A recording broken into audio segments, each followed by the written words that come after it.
capítulo 10. Floresça na busca por esperança. Vá em paz. Marcos, capítulo 5, verso 34, parte B. Quando pensamos em esperança, tendencialmente temos a nossa mente levada para um de seus significados, que é acreditar. Afinal, a esperança pode ser compreendida por meio da crença de que o desejo se concretizará. Entretanto, outro significado para a palavra consiste no ato de esperar aquilo que se deseja obter. O desejo por algo é mantido no significado, porém acrescenta-se a palavra espera. Senti um calafrio aí? Sei que nenhuma mulher gosta de esperar.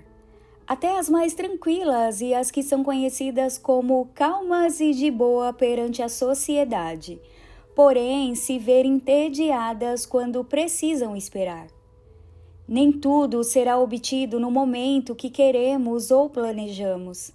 Se você tem o temperamento colérico, dominante, influente e tem a liderança no sangue, a última frase precisa ecoar algumas vezes em sua mente, pois se não entendê-la, correrá o risco de estar sempre frustrada.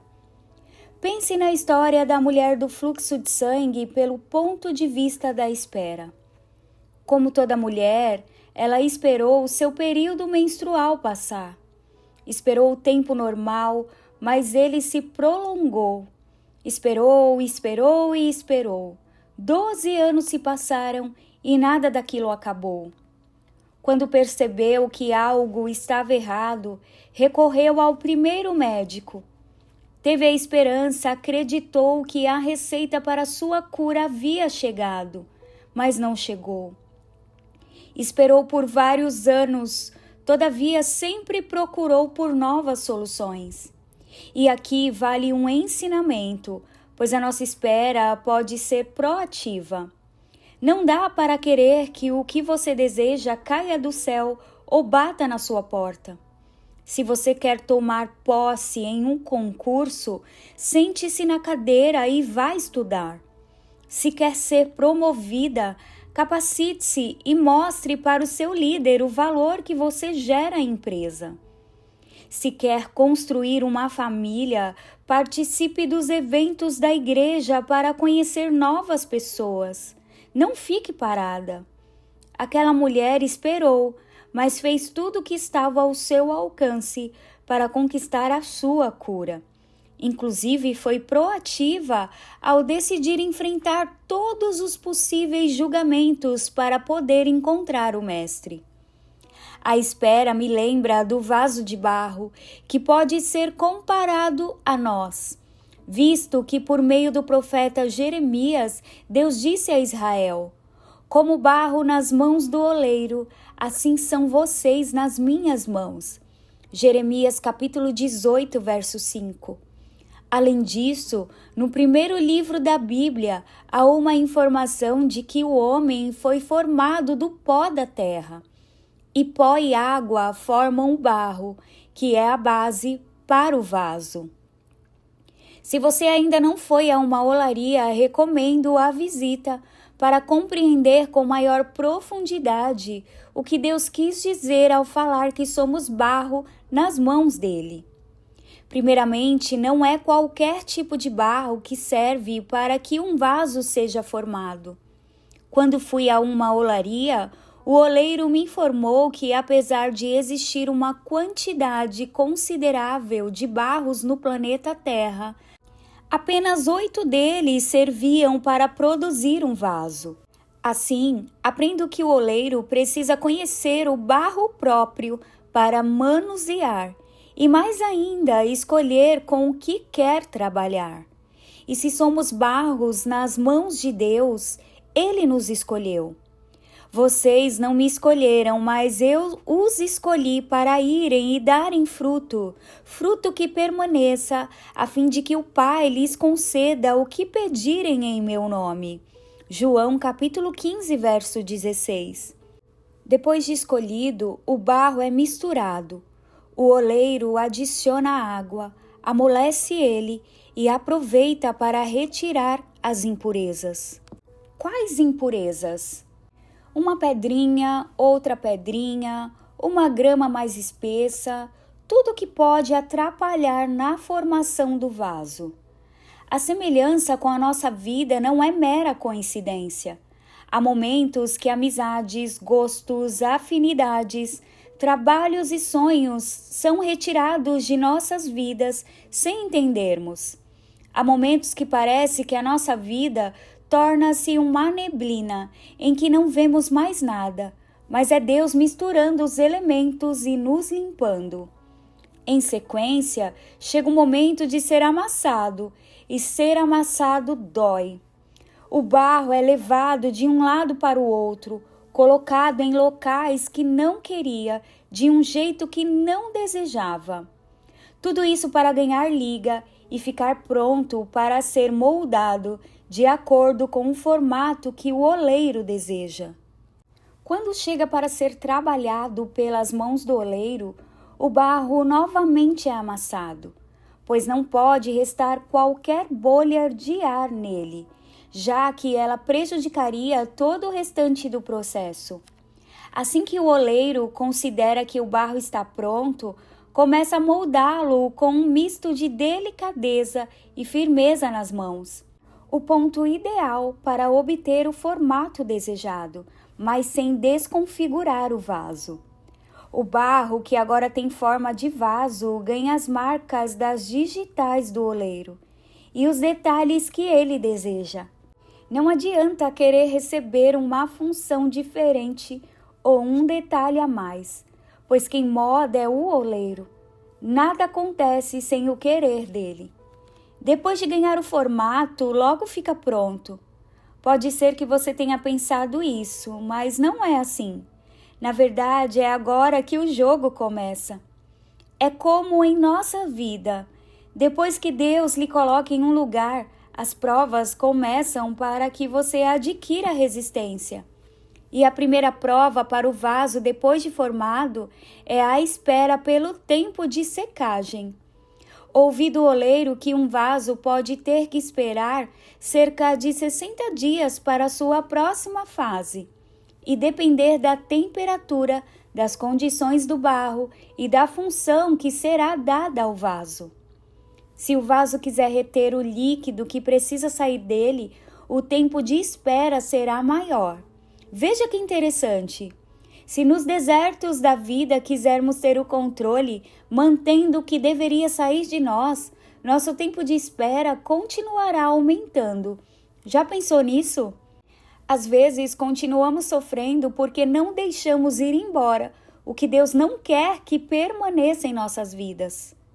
O agravante é que o barro sabe que foi moldado, amassado, formatado, colocado em espera, mas não sabe o motivo de tudo isso.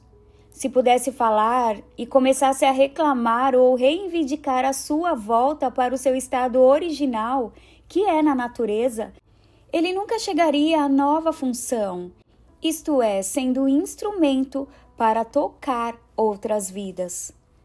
Assim, mesmo que você não entenda o motivo de Deus permitir o que está acontecendo em sua vida, saiba que Ele tem um objetivo.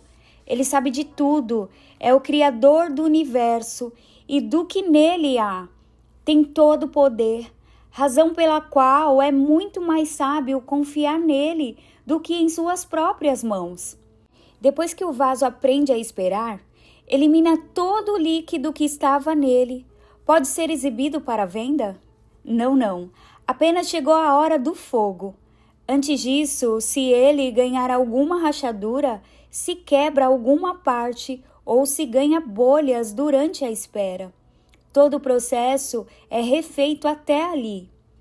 Se não está pronto para o fogo, precisa passar pelas lições anteriores novamente. A boa parte é que o oleiro não desiste dele. Mesmo que ele esteja quebrado, faltando partes, fora das condições adequadas, o oleiro tem paciência para submetê-lo a todos os processos novamente. Passou pela espera e está pronto, delicadamente o oleiro leva o vaso para a fornalha. Delicadamente, porque ele ainda não possui forças para suportar consideráveis pesos. A fornalha é aquecida gradualmente, pois um vaso colocado diretamente em 600 graus receberia uma rachadura no mesmo instante. O oleiro sabe o que o vaso consegue suportar. Por isso, aquece a fornalha de forma contínua, mas gradual. E de acordo com o oleiro que conheci, pode chegar a quase 800 graus. Muito quente, não é mesmo? Porém necessário para dar resistência ao vaso, para que possa exercer o propósito que o oleiro tem para ele. O vaso não pensa ou fala, nós sim, e em alguns momentos podemos pensar que não iremos suportar o que estamos vivendo.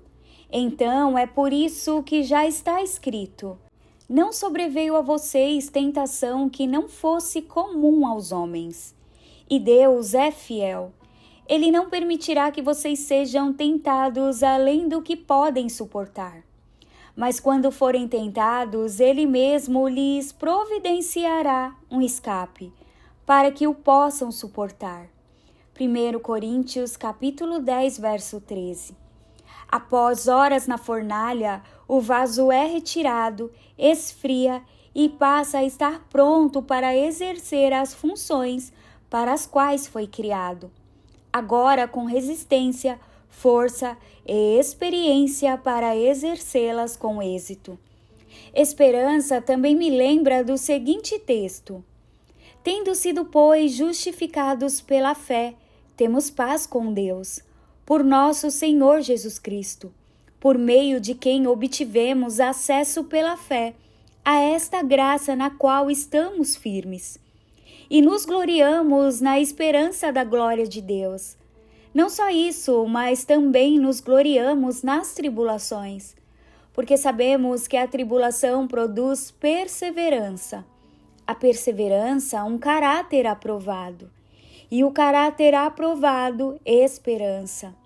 E a esperança não nos decepciona, porque Deus derramou o seu amor em nossos corações por meio do Espírito Santo que Ele nos concedeu. Romanos capítulo 5, versos do 1 ao 5. O apóstolo Paulo, autor do livro de Romanos, compartilha conosco não apenas uma esperança genérica, mas especificamente a esperança na glória de Deus. Ele nos ensina que para alcançar essa esperança, devemos passar por um processo transformador, assim como um vaso nas mãos de um oleiro. Como seres humanos, muitas vezes nos esquecemos facilmente da esperança que temos em Cristo Jesus. Diversos fatores e eventos podem contribuir para esse esquecimento, e um deles é quando entramos em uma estação da vida caracterizada por tribulações e sofrimentos. No entanto, Paulo nos ensina que Deus permite que passemos por essas estações, porque Ele sempre tem um propósito em cada momento de nossas vidas. Mesmo que não compreendamos completamente, ou não consigamos enxergar com os nossos olhos naturais, podemos confiar que Deus tem um propósito por trás das tribulações que enfrentamos. Paulo afirmou: não apenas isso, mas também nos gloriamos nas tribulações, sabendo que a tribulação produz perseverança. Romanos capítulo 5, verso 3. Essa declaração não significa que devemos nos alegrar por causa das tribulações ou do sofrimento em si, mas sim pelos frutos e resultados que elas podem trazer. Paulo ressalta que a tribulação tem o potencial de produzir o fruto da perseverança em nós. A palavra grega para tribulação é tílipsis, que carrega o significado de pressão. Na vida cristã enfrentamos muitas pressões e dificuldades. No entanto, é essencial que aprendamos a não ficar presos apenas na fase do sofrimento. Precisamos compreender que estamos em um processo contínuo, como um ciclo, e quanto mais passamos por esse ciclo, mais crescemos e nos fortalecemos. Ser cristã não nos isenta das pressões e do sofrimento, mas traz em nossos corações a certeza de que Deus age em todas as circunstâncias para o bem daqueles que o amam. E Paulo nos ensina que parte desse bem é o fato de que o nosso sofrimento pode produzir perseverança. Perseverança é o ato de continuar avançando, mesmo quando pensamos que não podemos mais seguir em frente, ou quando nos sentimos sem forças. É aquilo que nos impede de desistir, pois temos a certeza de que Deus está no controle de todas as coisas e está trabalhando ao nosso favor. A perseverança nos proporciona a garantia de que estamos sendo transformadas por Deus. Ele age em nosso coração, renovando nossas mentes e moldando o nosso caráter. Portanto, em tempos de tribulação, não devemos desanimar, mas perseverar firmemente. Por meio da perseverança, somos levadas a desenvolver um caráter aprovado. Não se trata apenas de qualquer tipo de caráter, mas de um caráter que foi provado e aprovado por Deus. Ao passarmos pelas experiências desse ciclo, percebemos que emergimos do outro lado mais fortes, mais sábias, mais gentis e mais compassivas.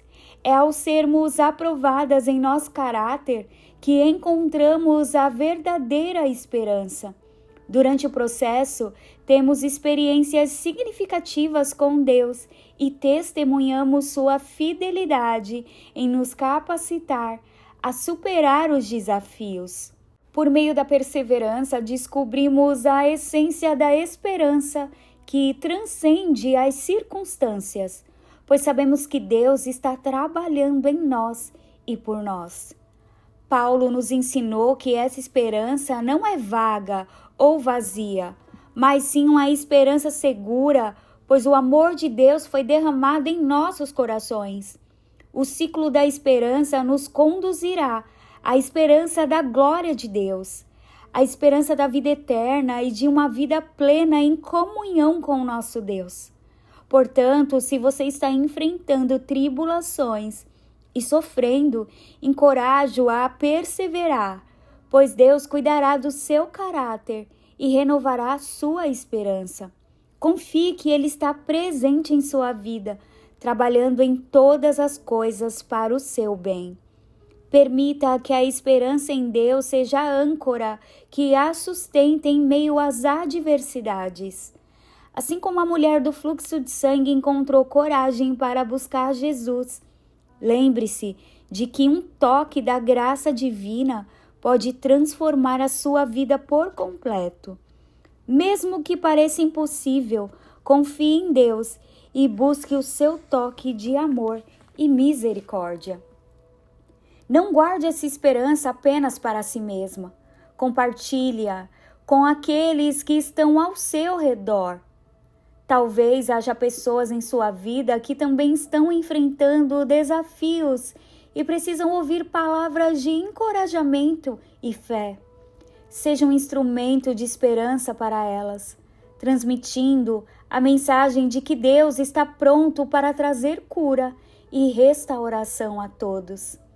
A palavra esperança também me lembra sobre as mais importantes esperas do cristão, que é a espera da volta de Jesus para poder viver a vida eterna com Deus. Jesus morreu para nos dar o direito de viver a vida eterna com Ele, com o Pai e com o Espírito Santo. A volta dele será um fato histórico e nós precisamos ansiar e esperar por ela. Precisamos estar preparados para ela. Pois dada a ordem com a voz do arcanjo e ao ressoar da trombeta de Deus, o próprio Senhor descerá dos céus e os mortos em Cristo ressuscitarão primeiro. Depois nós, os que estivermos vivos, seremos arrebatados com eles nas nuvens, para o encontro com o Senhor nos ares. E assim estaremos com o Senhor para sempre. Consolem-se uns aos outros com essas palavras. 1 Tessalonicenses capítulo 4, versos 16 ao 18. Portanto, vigiem, porque vocês não sabem em que dia virá o Senhor. Mas entendam isso: se o dono da casa soubesse a que hora da noite o ladrão viria, ele ficaria de guarda e não deixaria que a sua casa fosse arrombada. Assim, vocês também precisam estar preparados, porque o Filho do Homem virá numa hora em que vocês menos esperam. Mateus capítulo 24, versos 42 ao 44. Nossa esperança é sua vinda. O Rei dos Reis vem nos buscar. Nós aguardamos Jesus ainda até a luz da manhã raiar. E no 300 da harpa cristã. Poderia falar de inúmeros aprendizados que podemos obter com a história da mulher do fluxo de sangue, mas a possibilidade de conhecer e viver as próximas páginas da vida dela de acordo com os princípios do Mestre é o maior deles. A esperança inicial de cura passou a ser a esperança da vida eterna. O ministério de Jesus na terra foi pequeno, motivo pelo qual posso pensar que aquela mulher soube da sua terrível morte na cruz. Porém, também acredito que ela tinha certeza de sua volta e ansiava viver com ele eternamente. Certamente é uma mulher que quero ter a oportunidade de conhecer no céu. Assim como ela, espere pelo seu Criador, ande em seus caminhos, tenha certeza de sua salvação e creia que os sofrimentos dessa terra não são nada se comparados com o que será revelado e vivido na glória de Deus.